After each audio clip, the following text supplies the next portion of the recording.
इनके papa mummy का भी मुंह मत देखना, एक बार ना इसको ना भुगतने देना, इसके अंदर ना अक्कड़ बहुत ज्यादा है। कल इसने एक लाइन बोली वहां पे लाइव में आके, किसी के बाप का खाता हूँ क्या मैं सुनूंगा। तुमने एमसीबीसी कैसे सुन ली उस लड़की से, फिर उस औरत से, सॉरी लड़की बोल रही हूँ, उस आंटी से एमसीबीसी कैसे सुन ली तुमने। उसके बाप का खाते थे क्या। यहाँ तो मनीषा तुम्हारे साथ है, लाइफ पार्टनर है, तो तुम इसकी अक्कड़ दीदी ढीली होनी बहुत जरूरी है। आप ना इसको अगर होता है ना तो होने देना, इसको आपने ना मनीषा पे बस कोई आंच मत आने देना, इसको छुड़वा के आपने बहुत बड़ी गलती की है, मैं तो कह रही हूँ। हम लोग उस टाइम बेवकूफों की तरह, नहीं सचिन को कुछ मत होने देना, सचिन को कुछ मत होने देना, वो गलत नहीं है, उस इंसान को होने देना था। मनीषा के ऊपर कोई आंच मत आने देना, मैं तो आपसे एज अ पब्लिक रिक्वेस्ट कर रही हूँ ये चीज बस। मैं वो मैं टॉपिक करूं मोनिका जी। आप ये बताइए कि सचिन के ऊपर इलीगल एक्शन करवा चुकी हैं जगत दीदी। अगर नहीं हुआ होता तो भोपाल क्यों गए होते। चलो ठीक है, अगर हम ये कहें कि ये दोनों की प्लानिंग है तो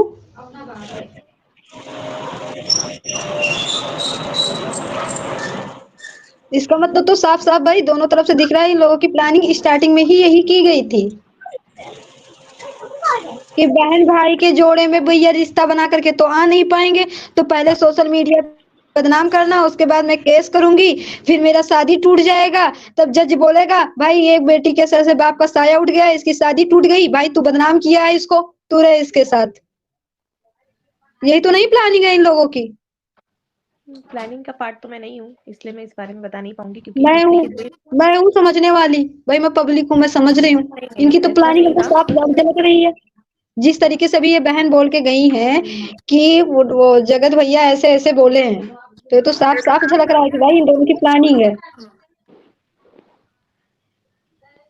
नहीं, ऐसा कुछ प्लानिंग का पार्ट नहीं है। जब हम लोग भोपाल गए थे तो सचिन भैया के उस पे एक डर, एक टेंशन तो थोड़ी बहुत थी कि अगर पार्ट होता तो वो रिलैक्स माइंड रहते और कहते कि मैं नहीं जाऊंगा, मुझे कुछ नहीं होगा। तो ये चीजें देखो, इशू बनाने का कोई फायदा नहीं है। जो बीत गया वो खैर बीत तो गया। या फिर दूसरा ऑप्शन, क्या या फिर उनके पास दूसरा ऑप्शन है कि मनीषा उनको ताना मार सकती है कभी भी, और वो मनीषा को, उनके पास कोई जवाब है नहीं कि वो मनीषा को किस रूप में ताना मारेंगे, इसलिए पहले उसे वाईटी पे बदनाम करेंगे, उसके बाद उसको बचाएंगे, तब उसके बाद मनीषा की ताना मारेंगे।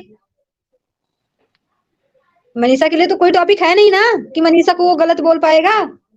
मनीषा गलत नहीं है, ये लोग जानते हो। एक मनीषा अपनी भाई एक मैं मर्यादा में जानती रहने वाली। हूँ, बहन मैं जानती हूँ मनीषा बहुत सच्ची, आज उसी का सच्चता है, उसी की भक्ति है, उसी की शक्ति है कि जो पूरी वाईटी पे आ गया, कानों कान नहीं पूरी वाईटी पे फेमस हो गया ये बदनामी। कहीं ना कहीं मानो भाई भक्ति में शक्ति होती है, वरना ये बताओ, आप बताओ, एक ये ऑफलाइन नहीं हो सकती थी सारी बातें, वाईटी पे क्यों आई। हाँ, ये बात मैं आपको क्लियर कर देती हूँ। जब मैंने सचिन भैया से बात करी थी और मनीषा से बात करी थी, मैंने बात करी थी, तो मैंने दोनों पार्टीज, दोनों पक्ष से फोन पर बात करी थी। तो राज फैमिली की तरफ से कुछ भी ऐसा नहीं था, यही था कि ठीक है, आप जो भी सोल्यूशन निकलता है बैठकर निकालने के लिए तैयार थे वो, ठीक है। पर जब मैंने दूसरे पक्ष को कॉल किया तो मैंने उस लैंग्वेज का सामना करा जो मैं डिजर्व तो नहीं करती थी। तो मैंने इस चीज को इग्नोर कर दिया कि ठीक है भाई, लड़ो फिर, लड़ो। इसकी आग कहाँ तक जाएगी कि उस टाइम पे तो इतनी वाईटी पर इतना कुछ बवाल नहीं था जितना अब बना है। उस टाइम पे उतना नहीं था। अगर उस टाइम भी ये लोग संभल कर ऑफलाइन निपटा लेते ना, तो शायद मैं कह रही हूँ बहुत चीजें संभल गई होती अभी। हैं रोज वीडियोस डालते हैं, फिर कुछ ना कुछ लाइंस ऐसी बोल के चले जाते हैं कि पब्लिक डाउटफुल हो जाती है, फिर रिएक्शंस वालों को मुद्दा मिल जाता है, अरे चलो आज इस पे बनाते हैं। कोई देखिए आप लोग जी, बच्चे अभी नहीं है दूध पीते कि कोई भड़काएगा ये आप लोग को, भड़क समुद्रा जाएंगे जो लोग। भूषण जी, समुद्रा भूषण जी पूछ रही हैं, सृष्टि जी के लिए बोल रहे हैं।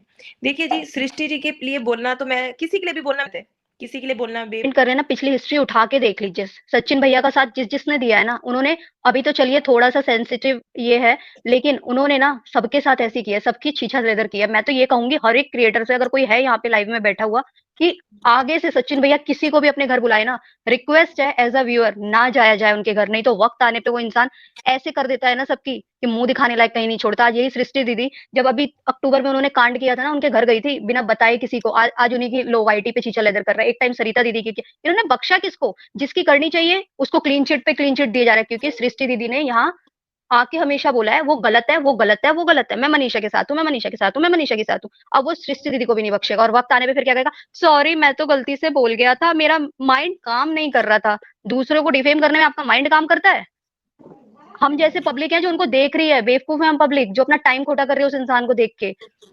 लिटरली बता रही हूँ। उसको और उसको तो बिल्कुल बायकॉट कर देना। हम लोग जाते हैं, कुछ अच्छा बोलेगा मनीषा के लिए, पता चलता है कुछ ना कुछ उसकी 2-4 लाइनें ऐसी होती हैं कि मनीषा को डिफेम करने वाली होती हैं। पता नहीं इंसान है कि पजामा है, समझ नहीं आता। बातें वो कैसी करता है।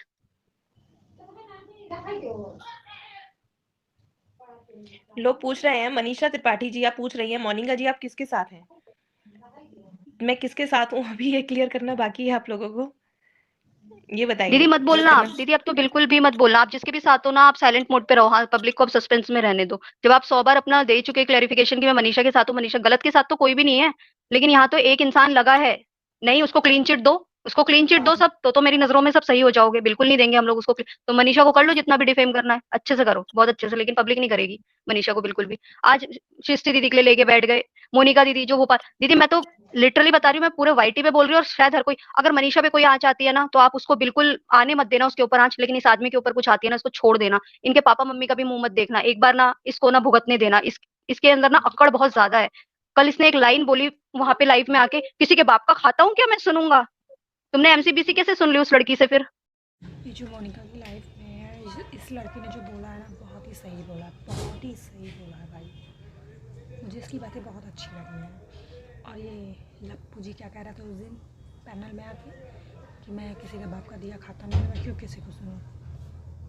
भाई तो किसी के बाप का दिया नहीं खाता, तो तुमने उसकी आंटी जी की गाली कैसे सुन ली? दो लोग कुछ कह रहे हैं तो उससे बर्दाश्त नहीं हो रहा, आंटी जी की गाली तूने सुन ली। वाह भाई वाह, इतना दोगला है तू। बोलता मनीषा तो उस पर शक करती है, मनीषा शक करती है, उसको शक करना जायज़ है। जब तुम शक करने वाला काम करते थे तब तुम झूठ बोलते थे। अगर अब तुम काम नहीं कर रहे हो तो झूठ तो बोलोगे ही, मनीषा शक करेगी। तुम सच भी बोलोगे तभी मनीषा शक करेगी। तो खुद को सुधारो।